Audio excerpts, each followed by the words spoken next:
Top of the morning, top of the morning, top of the morning. Once again, Eddie, you gotta take care of yourself. Nobody gonna do it.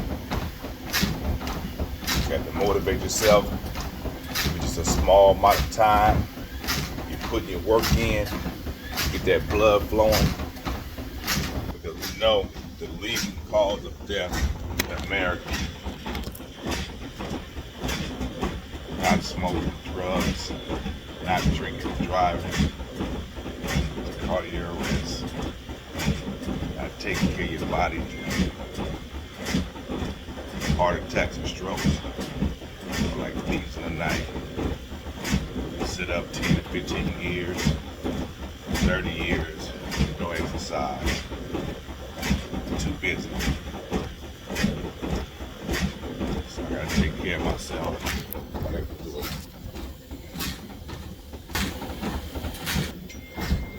But today, the subject is on learning to be an entrepreneur,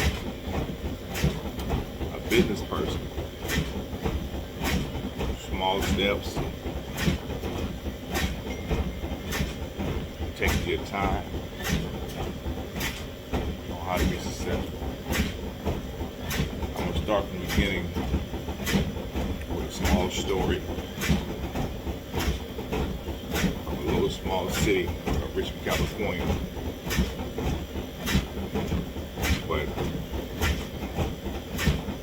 And that's where I'm gonna go from. I'm gonna take it back to 1986. About 11 years old. Begging for quarters from my family members. He said, whoa. You got hands like cups. And I had to ponder on that. Hands like cups. Basically, he was calling me a bum. He said, I tell you what, I'm going to teach you how to get dollars. You put out a nice bankroll. I don't know, time, maybe a couple $100. That results a lot of money to me. 1986, remember this. This is the middle of the crack era when money was very scarce if it was not involved in the crack trade. So, it was a company called, anybody does any fundraisers, it's in West Oakland at the time. It's called World's Finest Chocolate. Like, oh, you remember them, huh? All the Girl Scouts, Boy Scouts. I mean, boys, everybody had a basketball team, football teams, chocolate bars about so big. There's for $1. Really thick. They still $1 now, but it's really thick. Back then, almonds, non-almonds, just different type of flavors. But specifically, I kept it simple. My family turned me on to the almond one and the chocolate one. The wholesale price, and you don't know what wholesale is, at 11 years old, it's basically you're buying it for a cost price and you're reselling it for $1. The price is 50 cents and you resell it for $1. So I'm still pondering, very young, 11 years old, that's a baby. So I said, Richmond, California is too small to be selling candy bars, so I'm a young entrepreneur. I'm gonna take this further. I'm gonna get on a Bart, and I'm gonna take this to San Francisco, Oakland, Berkeley, every little city in between the Bay Area. Richmond's the last stop if I go to Richmond, California. So I got on that Bart. I got siblings. There's 4 of us at the time. So I took 2 of my siblings with me at the time. I'm 11, my other sibling is 9, another one's 7. I'm gonna get into a situation, so I don't have too much of a script. I'm just going off what they call it, just off natural, the dome. So my people took me to get this candy bars, which is, I didn't have no money. So he fronted me the box of candy bars. It's cost $18. It's 36 bars that's in the case. And this is where you start to learn how to make money off your investment. I can't remember if it said $1 on the package or not. It was all packaged up, nice and pretty, World's Finest chocolate. So I'm at the Richmond Bart station doing my thing.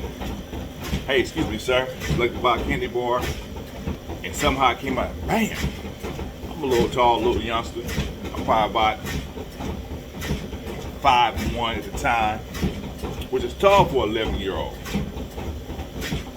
Sir, would you like to buy a candy bar? So that wasn't working. It wasn't kidding. So I went a little step deeper. Hey, sir, how you doing? I'm playing for a basketball team. I think it was the Boys and Girls Club had a basketball team, but I didn't play for it. It was like to donate towards my basketball jersey. I don't know where I came with the basketball jersey, you know, and I need a donation. And this is why I had a candy bar. Boom. Man, gave me $5. But I was blown away. I said, well, I gotta come with some more type of skits or up the dome. So the days go on. I leave like say Saturday, because I only get the weekend, I'm a child. Weekend, got my sisters with me, they tagging along, they amazed. They're like, oh my God, he got $5 for one candy bar. This is 1986, remember, this is in the middle of the crack era when people were struggling with families. I'm gonna tell you like this, 1986, 9 out of 10 black families was either dealing or smoking. That's a fact. In the small city, Richmond, California, I knew. I was already alerted about 8 or 9 seeing this trauma going through the community. So I'm on a Bart, doing my thing. I got $5. I still got 35 bars. But I gotta share with my siblings. Somehow I gotta them help them out. So they on the side of me, they learning, they looking. I'm the spearhead at this time, running a small operation of my career of learning how to sell those strangers. Don't know them from you know, and you gotta realize in this time, ain't nobody gonna kidnap me. I'm a baby, but it was kind of sketchy back then, but it wasn't bad as it was now. So I'm running through Berkeley. Get at Berkeley stop. I'm not gonna go to the thing. I gotta pay to get out. So I'm inside of the platform selling. I might have made a couple dollars. Berkeley, it's Berkeley. I'm gonna get out of here. So then I get to it on the Bart. And some gauges it was like a light bulb. Bing, bing, bing, bing.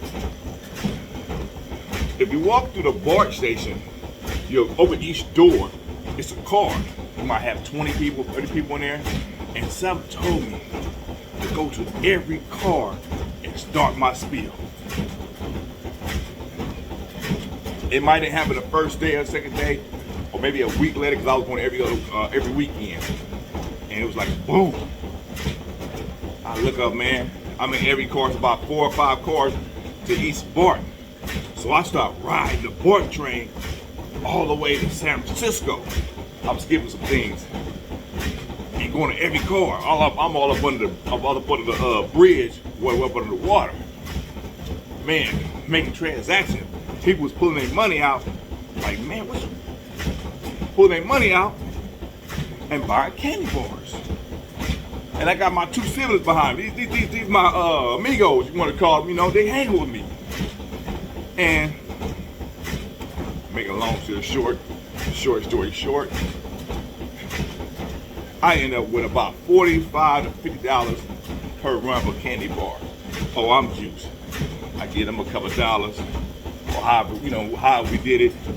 And that was the birth of being an independent black salesman in 1986.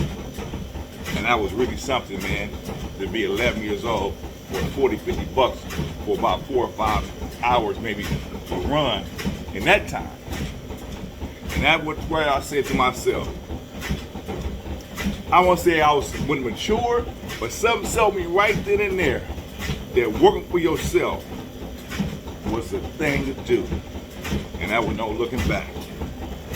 So that's the story on that right there. Selling them candy bars, the world's finest chocolate, 1986.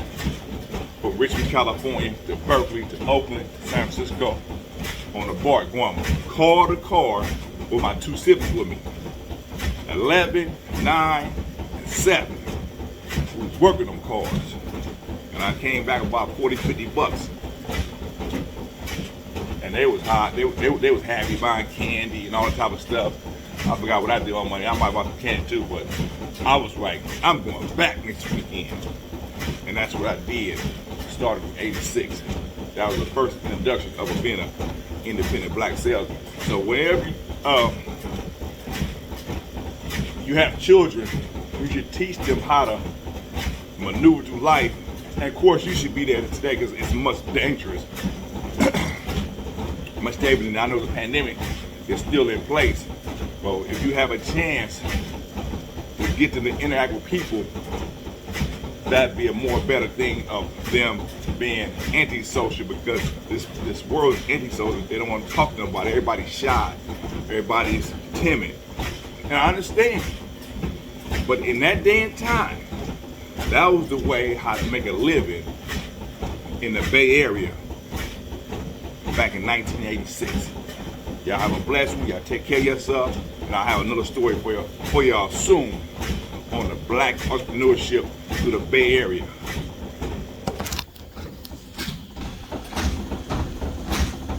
Peace.